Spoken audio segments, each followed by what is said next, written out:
Hello and welcome to another session. My name is Silas Goldman. My guest today is Somanathan.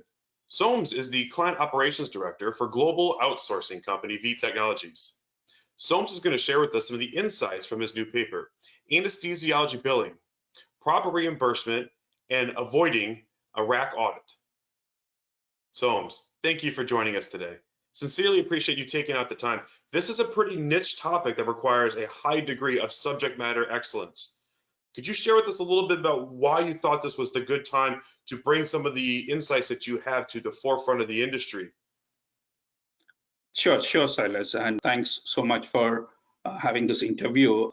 And in this paper, I just talk about the anesthesia billing, and which is the practice which is really a most important thing right now with the Medicare audits because of the unique complexities of the billing process when it comes to time calculation, coding, and other areas.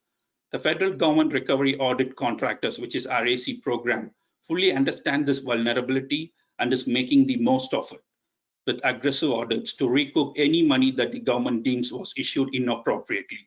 So that makes me to write this paper and to bring it in front of you. I have several friends that play in this space, and the hairs on the back of their neck stand up each time that we see the RAC audit coming through. So this is a topic that applies to everybody. Would you mind summarizing just a few key highlights from your paper? Of course, Silas. So everyone knows that anesthesia is a professional service and it is billed under a CMS 1500 form.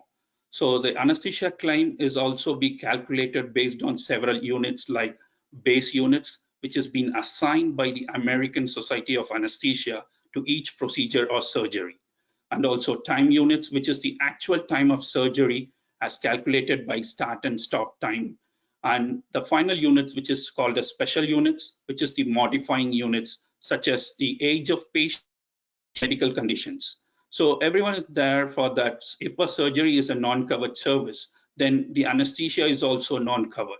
So it has to be, benefits has to be checked appropriately and it has to be updated so that everything goes in the right direction. So these are the key areas that we have to look in for this anesthesia billing to avoid the audit. I can tell that there's some very finite nuances about the anesthesia billing practices. So what are some of the strategies that you recommend users to deploy that are specific to anesthesia billing? Yeah, there are certain key areas that we need to really look into it and strategize it, which is most commonly called as accurate coding and documentations are vital. And the units, the base units, time units, special units need to be taken care appropriately.